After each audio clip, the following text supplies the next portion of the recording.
Okay, this is going to start Unit 2, the Revolutionary Era, which only lasted just over a quarter of a century, but a very highly formative 26 years. The first question will help explain that a little bit. Be familiar with the basic chronological breakdown of the Revolutionary Era. Chronology is the timeline.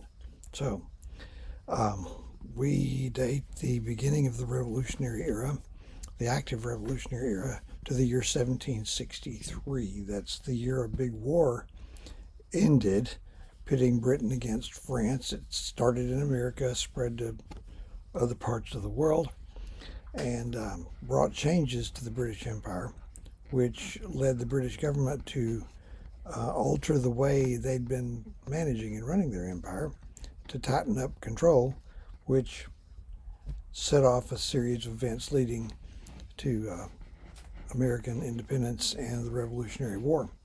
So, anything before 1763, and we'll be looking at a few things in this particular video, would be long-term background before 1763.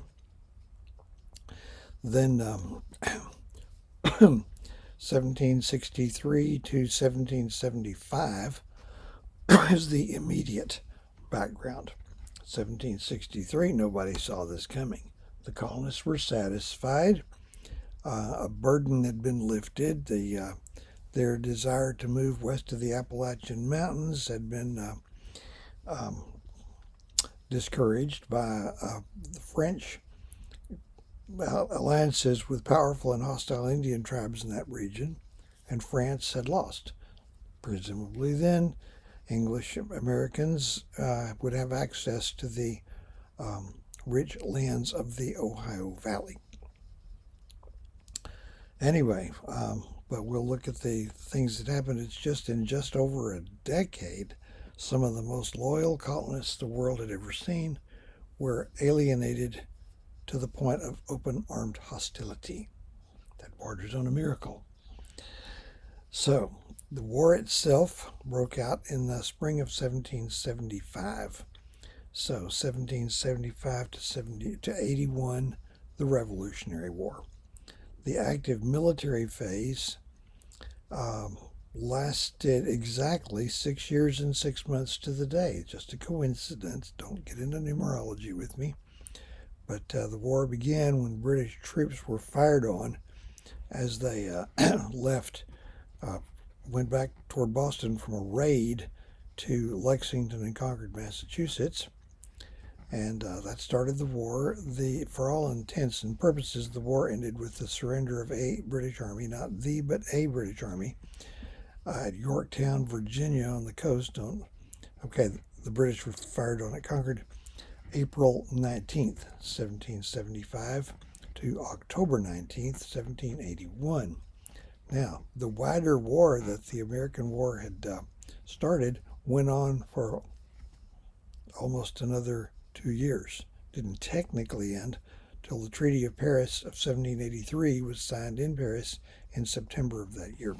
But for our purposes here, the war in America lasts from 1775 to 1781. Conveniently for our time breakdown, earlier in 1781, the 13 states had finished adopting the first of our two written constitutions. We've had two. The first was known as the Articles of Confederation. It set up a union, as I will tell you again later, that hardly deserves to be called a union. The states considered themselves to be, and actually were, independent countries. So the United States, so-called, during the time of this document, the Articles of Confederation were in effect. It was way more like today's United Nations than today's United States.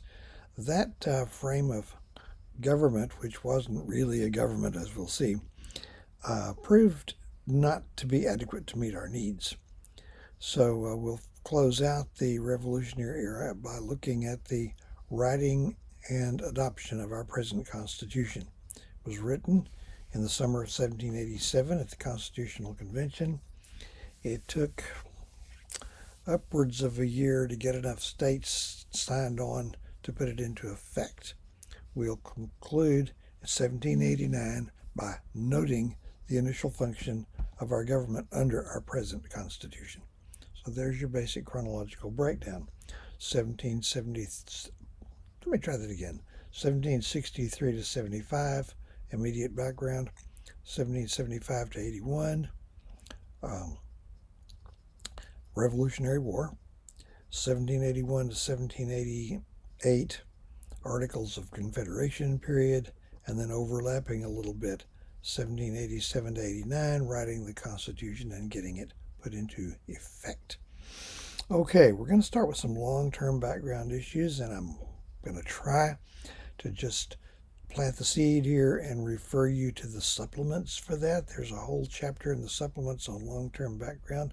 It'll take us a while to get through that stuff, but the long term, I want to go ahead and get it out of the way.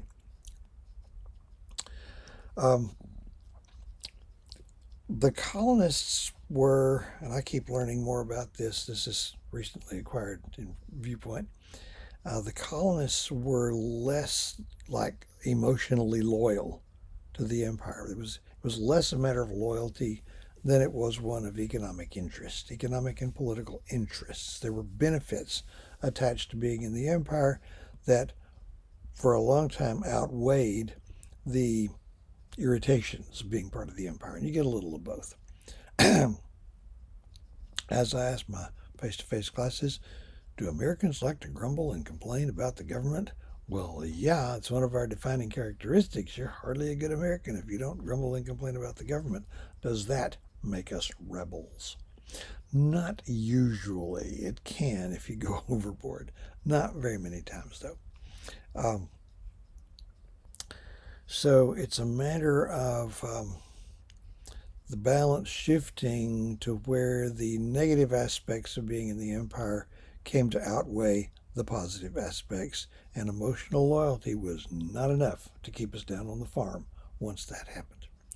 So long term, there were three, how many fingers is that? Three issues that grew out of the mercantilist system that finally eroded the colonists' willingness to stay in the club. Okay? Britain's failure to recognize, let alone deal constructively with these issues, pretty much doomed this part of the empire in the long run. First one, balance of trade issues. Balance of trade is when different countries trade things with each other, and for this purpose, we want to go ahead and consider the colonies as an entity distinct from Great Britain. Okay, the very fact that it's a mercantilist empire means that we exist to serve their economic interest. Our economic interests do not come first. Theirs come first. They are first-class subjects. They don't have citizens in kingdoms. And we are second class, and that's irritating in itself. The good aspects were they don't care what we do, okay, as long as we generally keep to the trade regulations. We can make our own laws, set our own taxes, do it our way. They didn't care as long as the mercantilist system is still in effect. They didn't even have a name for mercantilism, but there you go. So basically our purpose is to have a permanent negative balance of trade with Britain. We're supposed to be buying more from them in value, buying more than the value of what we sell them. Where's that money going to come from? All right. We are controlled by the navigation laws, which made this difficult. We're going to have to find a positive somewhere else in the world where we can have a positive trade balance in order to earn the money that it's going to take to pay our large and growing debt to British merchants. By the year 1760, our annual trade deficit was like 1.8 million pounds. That's an immense sum just in that year. We're not, money trees over here. It's got to come from somewhere. So before I get to the, what really sort of set things on fire, our population was growing much faster than Britain's. That's part of the problem. In 1700, the British population is estimated to have been like 20 times as high as the cumulative population of the colonies. We're only about 5%. Three-quarters of a century later, when the war broke out, the American population was at least a fourth, from a 20th to the fourth. That's a lot. Might have been as much as a third that of the British population. So we're buying more and more and more and more stuff all the time from them. They are not buying more and more from us. So we're getting very, very deeply in debt. And that is a huge thing. Now, our best, most positive trade, let me try that again. We had a positive trade balance with the West Indies, sometimes called the Sugar Islands. These are both British and French and occasionally maybe Danish-held islands down around Cuba in that area. We really couldn't trade with Cuba because Spain wouldn't let anybody but themselves trade with their empire. So we're shipping our foodstuffs, lumber, horses, that sort of thing. Remember the triangular trade down there? And we could sell that stuff, buy sugar or molasses. Molasses comes to the mainland colonies. The sugar goes over to Europe. It's sold for a big profit. Manufactured goods come back to the mainland colonies. Okay. Our most profitable venue was not just the West Indies in general, it was the French West Indies. They had Guadeloupe, Martinique, I don't even know where those were, but they're down there somewhere. And they called it Santo Domingo. It's now known as Haiti. Okay? So that was the conduit of hard money into the colonies. We have to have that. We are up the creek without that trade. But there were British colonists down there, and they came to resent the fact that we're trading with their competitors. So, in 1733, I think it was, they and their allies in the English Parliament managed to push through a law, the intent of which was to tax our trade with the French West Indies out of business. What it did was place an import tax on all the molasses imported into the mainland colonies, referred to informally as the Molasses Act. This was a ruinous tax. It was like 6 pence per gallon.